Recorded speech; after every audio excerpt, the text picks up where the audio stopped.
샬롬, 은혜마을교회 성도 여러분, 밤새 평안히 주무셨습니까? 네, 우리 사도신경으로 신앙 고백하면서 아침 예배 시작하도록 하겠습니다. 나는 전능하신 아버지 하나님, 천지의 창조주를 믿습니다. 나는 그의 유일하신 아들, 우리 주 예수 그리스도를 믿습니다. 그는 성령으로 잉태되어 동정녀 마리아에게서 나시고 본디오 빌라도에게 고난을 받아 십자가에 못 박혀 죽으시고 장사된 지 사흘 만에 죽은 자 가운데서 다시 살아나셨으며 하늘에 오르시어 전능하신 아버지 하나님 우편에 앉아 계시다가 거기로부터 살아있는 자와 죽은 자를 심판하러 오십니다. 나는 성령을 믿으며 거룩한 공교회와 성도의 교제와 죄를 용서받는 것과 몸의 부활과 영생을 믿습니다. 아멘. 아멘. 네, 찬송가 246장 함께 찬양하겠습니다.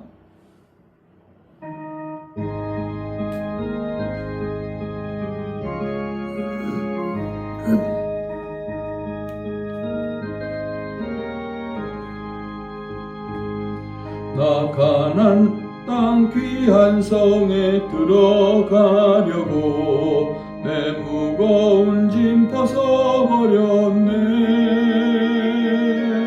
죄 중에 다시 방황할 일 전혀 없으니 저 생명 시냇가에 살겠네. 길이 살겠네. 나 길이 살겠네. 저 생명 시냇가에 살겠네. 길이 살겠네. 나 길이 살겠네. 저 생명 시냇가에 살겠네. 그 불과 구름 기둥으로 인도하시니 나 가는 길이 형통하겠네. 그 요단강을 내가 지금 건넌 후에는 저 생명 시냇가에 살겠네. 길이 살겠네. 나 길이 살겠네. 저 생명 시냇가에 살겠네. 길이 살겠네. 나 길이 살겠네. 저 생명 시냇가에 살겠네.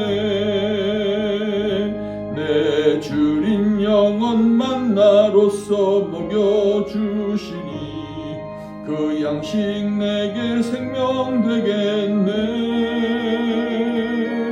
이후로 생명 양식 주와 함께 먹으며 저 생명 시냇가에 살겠네.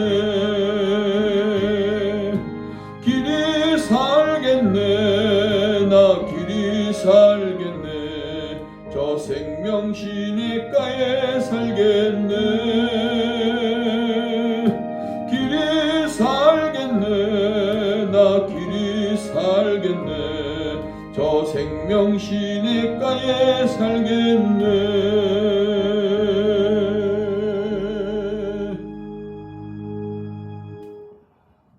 아멘. 네, 같이 기도하겠습니다. 하나님 아버지 감사합니다. 오늘도 이른 아침 우리를 일으켜 세워주시고 주의 영광을 노래하며 주의 구원의 역사를 찬양하며 감사하며 그렇게 하루를 시작할 수 있게 해주셔서 감사합니다. 지난밤 우리를 고이 품어주시고 새날을 허락해 주시며 믿음으로 살게 하시는 이 놀라우신 역사와 은혜가 우리의 평생에 있게 하시고 주님을 떠나서는 살 수 없는 우리 모두의 처지를 분명히 깨닫고 항상 주의 말씀을 붙들고 그가 인도하시는 대로 한 걸음 한 걸음 욕심부리지 아니하고 아버지 하나님 천천히 한 걸음 한 걸음 주님과 동행하다가 주의 영광을 보게 하여 주시옵소서. 오늘 하루도 그렇게 하나님을 즐거워하며 그 기쁘신 뜻을 위해 하루를 살아갈 수 있도록 성령께서 우리를 붙들어 주실 줄 믿사옵고 예수 그리스도의 이름으로 기도 올리옵나이다. 아멘. 네, 오늘 우리가 함께 살펴볼 하나님의 말씀은 욥기 34장이 되겠습니다. 34장부터 제가 간단하게 설명해 가면서 읽어 내려가도록 하겠습니다. 33장에서 엘리후라고 하는 사람은 계속해서 욥의 문제를 아주 공정하게 판단하겠다고 장담을 했습니다. 그러나 그 역시 욥의 심정을 충분히 이해하지 못하고 있는 것은 어쩔 수 없습니다. 그는 욥이 하나님에 대해서 반항하고 있다고 파악을 한 거죠. 잘못 파악한 거죠. 지금 반항하고 있다. 그리고 하나님의 지혜, 공의, 거룩하신 등에 관한 욥의 그 언급, 그런 마음으로 하나님의 공의를 언급하다니, 하나님의 주권을 언급하고, 그리고 하나님의 지혜에 대해서 말을 하다니, 이런 것들에 대해서 아주 무시를 하고 있는 것이죠. 또한 그 엘리후는 그 하나님이 의인과 악인을 동일하게 취급하신다는 욥의 말을 잘못 이해하고 있습니다. 잘못 이해하고 있는 것들을 보여주고 있습니다. 우리 전도서를 공부했지만 악인이라고 하는 사람이나 의인으로 사는 사람이나 다 하나님 앞에서 다 한순간 사라져가는 인생일 뿐이다. 이렇게 말을 하고 있잖아요. 그런 거지 하나님이 의인과 악인을 똑같이 대우한다. 이런 뜻으로 받아들이는 아주 뭐라 그럴까요? 생각이 짧은 젊은이라고 할 수 있겠습니다. 한번 읽어보겠습니다. 엘리후가 말하여 이르되 지혜 있는 자들아 내 말을 들으며 지식 있는 자들아 내게 귀를 기울이라. 입이 음식물의 맛을 분별함 같이 귀가 말을 분별하나니 우리가 정의를 가려내고 무엇이 선한가 우리끼리 알아보자. 욥이 말하기를 내가 의로우나 하나님이 내 의를 부인하셨고 내가 정당함에도 거짓말쟁이라 하였고 나는 허물이 없으나 화살로 상처를 입었노라 하니 어떤 사람이 욥과 같으랴. 욥이 비방하기를 물 마시듯 하며 악한 일을 하는 자들과 한패가 되어 악인과 함께 다니면서 이르기를 사람이 하나님을 기뻐하나 무익하다 하는구나. 너무 있지도 않은 말을 하면서 완전히 욥의 말을 곡해가지고 아주 악하디 악한 이렇게 교만한 사람으로 말을 하고 있는 것이죠. 그러므로 너희 총명한 자들아 내 말을 들으라. 하나님은 악을 행하지 아니하시며 전능자는 결코 불의를 행하지 아니하시고 사람의 행위를 따라 갚으사 각각 그의 행위대로 받게 하시나니 진실로 하나님은 악을 행하지 아니하시며 전능자는 공의를 굽히지 아니하시느니라. 누가 땅을 그에게 맡겼느냐? 누가 온 세상을 그에게 맡겼느냐? 그가 만일 뜻을 정하시고 그의 영과 목숨을 거두실진대 모든 육체가 다 함께 죽으며 사람은 흙으로 돌아가리라. 만일 네가 총명이 있거든 이것을 들으며 내 말소리에 귀를 기울이라. 정의를 미워하시는 이시라면 어찌 그대를 다스리시겠느냐? 의롭고 전능하신 이를 그대가 정죄하겠느냐? 그는 왕에게라도 무용지물이라 하시며 지도자들에게라도 악하다 하시며 고관을 외모로 대하지 아니하시며 가난한 자들 앞에서 부자의 낯을 세워주지 아니하시나니 이는 그들이 다 그의 손으로 지으신 바가 됨이라. 그들은 한밤중에 순식간에 죽나니 백성은 떨며 사라지고 세력 있는 자도 사람의 손을 빌리지 않고 제거함을 당하느니라. 그는 사람의 길을 주목하시며 사람의 모든 걸음을 감찰하시나니 행악자는 숨을 만한 흑암이나 사망에 그들이 없느니라. 아주 입에서 술술 나오는 말은 하나도 틀린 말이 없어요. 하나도 틀린 말이 버릴 말이 없습니다. 그러나 옳지 않습니다. 상황에 맞지 않고 이 말을 받는 그 상대에게 맞지 않기 때문에 이 말은 뜬구름 무슨 소리 하는 거야? 라는 그런 어처구니 없는 말이 될 수밖에 없는 것이죠. 하나님은 사람을 심판하시기에 오래 생각하실 것이 없으니 세력 있는 자를 조사할 것 없이 꺾으시고 다른 사람을 세워 그를 대신하게 하시느니라. 그러므로 그는 그들의 행위를 아시고 그들을 밤사이에 뒤집어 엎어 흩으시는도다. 그들을 악한 자로 여겨 사람의 눈앞에서 치심은 그들이 그를 떠나고 그의 모든 길을 깨달아 알지 못함이라. 그들이 이와 같이 하여 가난한 자의 부르짖음이 그에게 상달하게 하며 빈궁한 사람의 부르짖음이 그에게 들리게 하느니라.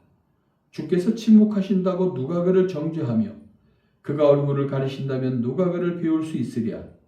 그는 민족에게나 인류에게나 동일하시니 이는 경건하지 못한 자가 권세를 잡아 백성을 올가매지 못하게 하려 하심이니라.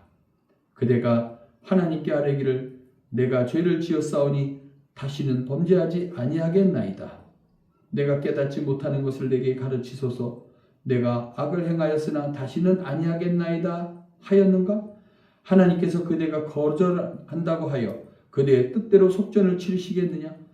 그러면 그대가 스스로 택할 것이요 내가 할 것이 아니니 그대는 아는 대로 말하라. 슬기로운 자와 내 말을 듣는 지혜 있는 사람은 반드시 내게 말하기를 욥이 무식하게 말하니 그의 말이 지혜롭지 못하도다 하리라. 말해봐. 제3자가 들어도 네 말보다는 내 말을 옳다고 할걸? 이렇게 아주 교만하게 말하는 거예요. 전mit과경입니다. 갈수록 태산이죠. 나는 욥이 끝까지 시험받기를 원하노니 아이고 얼마나 악해요. 더 당해봐야 알겠구나 이런 뜻이에요. 이는 그 대답이 악인과 같음이라. 그가 그의 죄에 반역을 더하며 우리와 어울려 손뼉을 치며 하나님을 거역하는 말을 많이 하는구나. 35장입니다. 35장에서 이 세 번째 변론에 들어가게 되는데요. 여기서 엘리후는 하나님은 광대하신 주권자이시므로 인간의 선악이 그분께 어떤 영향을 미칠 수 있는 게 아니다. 네가 아무리 죄 없다고 해봐야 아무 소용없다는 거예요.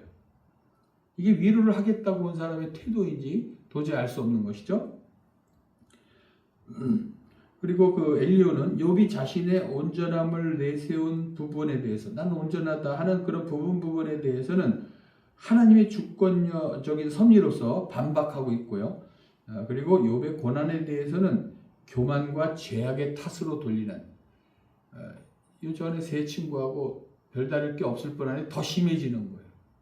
자기가 의롭다고 보여야 되기 때문에 더 욥을 깔아뭉개고 하는 것을 보게 됩니다. 보겠습니다. 엘리후가 말을 이어 이르되 그대는 이것을 합당하게 여기느냐? 그대는 그대의 의가 하나님께로부터 왔다 하는 말이냐? 그대는 그것이 내게 무슨 소용이 있으며 범죄하지 않는 것이 내게 무슨 유익이 있겠느냐고 묻지만은 내가 그대와 및 그대와 함께 있는 그대의 친구들에게 대답하리라.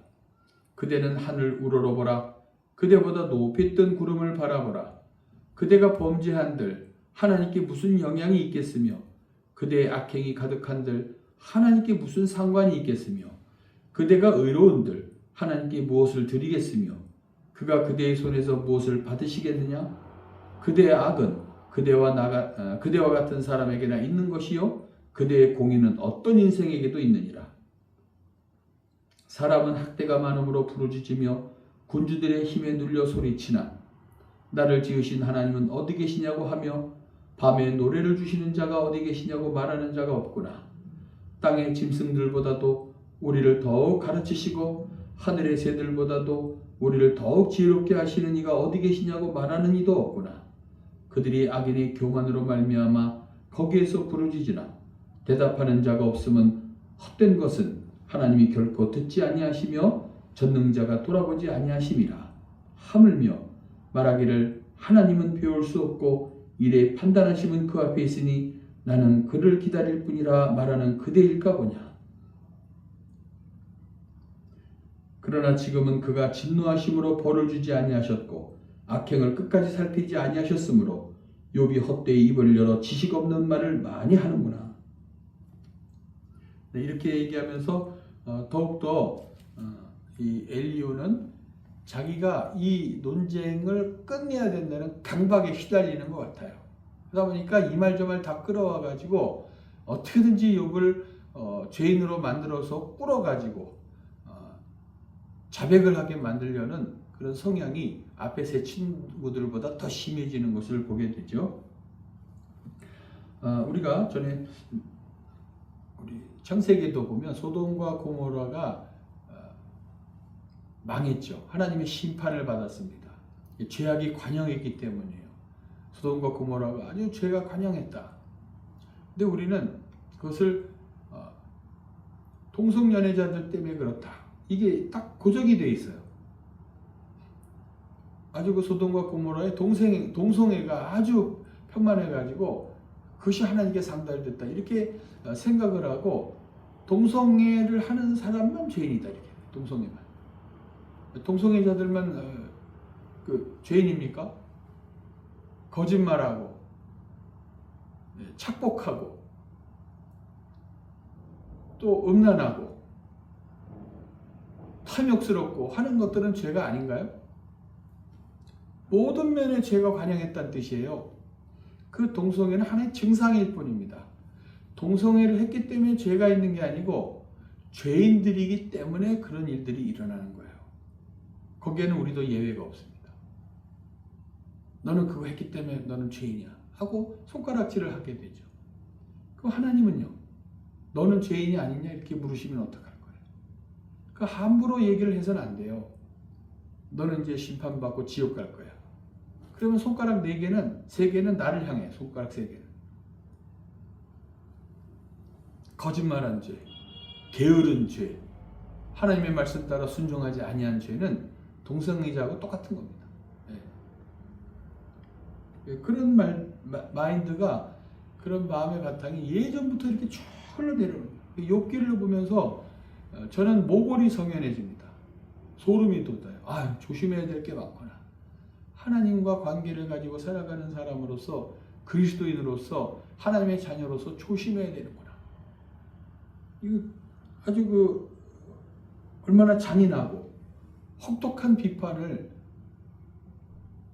자녀들 다 잃어버리고 재산 날리고 자기 몸마저 그렇게 처참하게 변해버린 괴로워하는 사람 앞에서 할 소리입니까? 그런 마음들을 가지고 있다면 지금 보세요. 하나님은 한 말씀도 하지 않으시죠? 이런 이야기를 할 때 한 말씀. 우리 이 일이 왜 일어나는지 원인을 알아요. 욥기를 시작할 때 이미 봤기 때문에. 알지도 못하면서 겸손하게 이 일이 왜 이렇게 됐는지 묵상하고 생각하고 또 위로해 줄 생각을 해야 되는 것이지 정죄하고 겉모습만 보고 판단하고 그래서는 안 될 것입니다. 오늘도 그런 하나님의 은혜를 생각하면서 아마 죄인으로서 심판을 이 엘리후나 욥의 세 친구들과 같은 마음이셨다면 예수님이 그런 마음이셨다면 한 사람도 살아남을 사람이 없습니다. 다 그냥 그때 2000년 전에 끝장났을 거예요. 예수님은 성자 하나님은 그런 우리를 살리시기 위해서 십자가 사건을 통해서 위로하시고 새 소망을 주시기 위해서 오셨잖아요. 그런 마음을 본받아서 우리가 말씀을 따라 사는 것도 구원받기 위해서가 아니고 이미 구원해 주신 하나님의 은혜에 감사하는 마음으로 당연히 한순간도 작은 것에나 큰 것에나 하나님의 말씀에 순종하며 살아가는 그런 사람이 되기 위해서 노력해야 할 것입니다. 기도하겠습니다. 하나님 아버지, 오늘도 귀한 말씀을 통해서 우리 자신을 돌아볼 수 있게 해주시니 감사합니다. 우리도 욥의 세 친구와 엘리후를 또 비판하는 우를 범합니다. 이 사람들은 왜 이럴까? 알지도 못하면서 이런 말을 하면서 우리 자신을 봅니다. 그 사람들을 보고 정죄하라고 주신 말씀이 아니라 이 말씀을 보며 나를 비추어 보라고 주신 말씀인 줄 믿습니다. 나는 엘리후 같지 않은지 또 욥의 세 친구와 같지 않은지 더 나아가서는 욥의 처한 상황처럼 이 알 수 없는 고통에 대해서 괴로워하기만 하고 서글퍼하기만 하는 우리는 아닌지 그 안에 그 뒤에 하나님의 놀라우신 은혜가 있지는 않은지 살펴보는 그런 거룩한 영적인 분별력을 갖게 해 주시옵소서. 하나님 우리 삶의 모든 곳에 편만해 계시고 함께 하시는 줄 믿습니다. 순간순간 우리 삶 속에서 하나님의 함께 하시는 흔적을 찾아낼 수 있도록 우리의 눈을 열어주시고 그로 인해 위로받게 하시고 거룩하게 하옵소서. 예수 그리스도의 이름으로 기도 올리옵나이다. 아멘. 아멘. 네, 주님 가르쳐 주신 기도로 예배를 마치겠습니다. 하늘에 계신 우리 아버지, 아버지의 이름을 거룩하게 하시며 아버지의 나라가 오게 하시며 아버지의 뜻이 하늘에서와 같이 땅에서도 이루어지게 하소서. 오늘 우리에게 일용할 양식을 주시고 우리가 우리에게 잘못한 사람을 용서하여 준 것 같이 우리 죄를 용서하여 주시고 우리를 시험에 빠지지 않게 하시고 악에서 구하소서.